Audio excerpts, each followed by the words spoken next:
Et donc, pour toi, que développe le conte? Eh bien, essentiellement l'imagination, autant que la logique.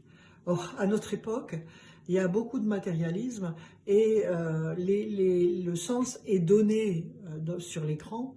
Il n'y a pas beaucoup à chercher à faire du sens, tandis que en conte, lorsque un enfant ou un adulte écoute un conte, il le fabrique, ce sens. Et c'est absolument nécessaire, l'imagination est nécessaire même pour les scientifiques et l'imagination. Sinon, on n'aurait pas découvert les vaccins, on n'aurait pas découvert des processus, des protocoles pour guérir. C'est évident, il faut forcément se projeter.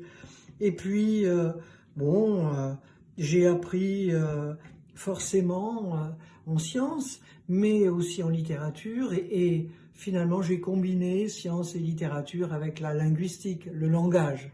Donc le conte a développé chez moi le goût du langage.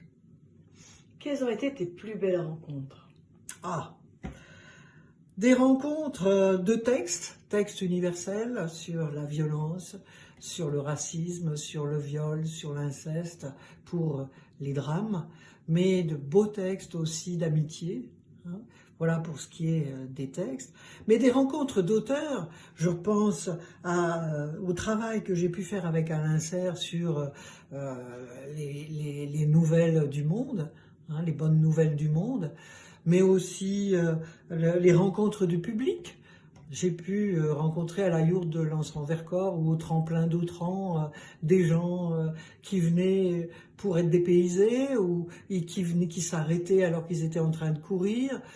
C'est vraiment des rencontres de public exceptionnelles avec des échanges constructifs.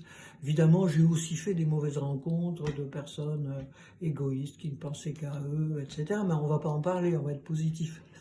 Merci Anne.